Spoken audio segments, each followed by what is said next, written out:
Hello friends, today I bring to you a review of the Cougar 550M. Will German efficiency dominate the gamer mouse market? Probably not, but that's irrelevant. Now this mouse packs a 3988 optical sensor, which is being used in a lot of mice such as the Gigabyte XM300 and the Sentinel 3, which I have already reviewed. You have DPI steps ranging from 50 to 6400, up to 1000 Hz polling rate, 512 KB of onboard memory to save up to 3 profiles, on-run switches, and I don't know if you're prepared for this, so I hope you're sitting down, but it has 16.8 million colours. Wowie. Now the mouse is 135mm long, 70mm wide, and the highest point is 45mm and weighs 120 grams without the cable. So the main luring point of this mouse for me was how good it looks, and I think it is pretty amazing. The design is unique and there's certainly a few interesting choices that I will get onto later, but it's definitely one of the best looking mice that I have seen. Plastic shell for the most part has a glossy finish, which I have to say is absolutely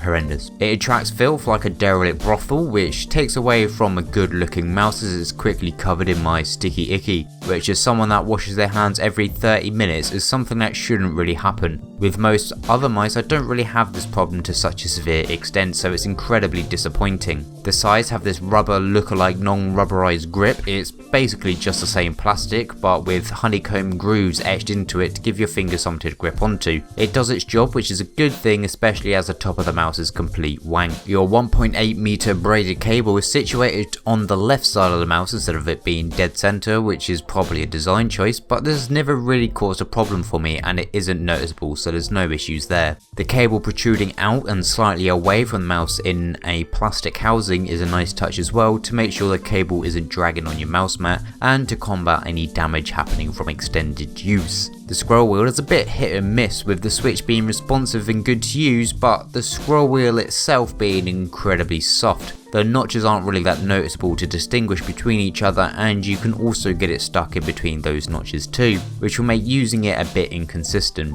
Underneath you get the uniquely designed DPI switch. Now with the idea behind this is pretty good I guess, but the execution isn't very well done. To change DPI you have to pull it towards you like a trigger, but there is a lot of slack to pick up before it registers, so you can't really swap DPIs as quickly as you'd expect. Credit where it's due though, they have tried to come up with something different. They haven't failed miserably with this idea, so there's always room for improvement. You can see what DPI profile you've selected on the left side of the mouse, which holds more LEDs. Lastly, the switches on the side are easy to reach and well placed. You can reach them by just rolling your thumb as well, and it requires the right amount of force without accidentally hitting them by mistake. They feel nice as well, so it's consistent with the rest of the mouse overall. Now I've had no real issues in game with this mouse, apart from the coating making it uncomfortable after extended periods. This may not happen to others though, so do take what I said lightly. Performance wise it has behaved as you'd expect it to. There's nothing really to go on about in that regard. It never really struggled under CSGO or TF2, so it's pretty much fine. The software is pretty standard. You do get a few extra beneficial features like lift off distance adjustments and angle snapping. It looks just as terrible as every other mouse customization software, but it is pretty easy to use for all your basic features. Overall you do get a mouse that is filled with some pretty good ideas, but some of which are just not done up to a standard with the rest of the mouse. The coating and scroll wheel is a bit of a letdown for me, and the weight will be a bit too much for most, especially as a sweet spot for a mouse this size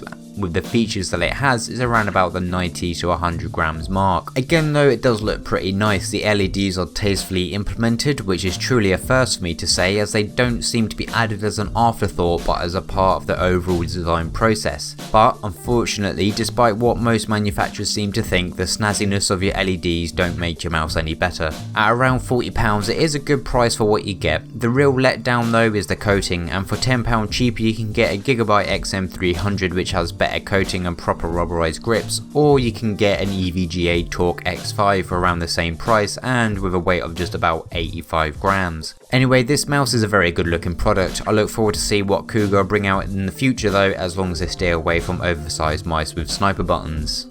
Oh no. That's all for this review. I hope you enjoyed watching. Don't forget to visit warrior.gg for all of my other reviews, and take a look at patreon.com/warrior where you can give me your money.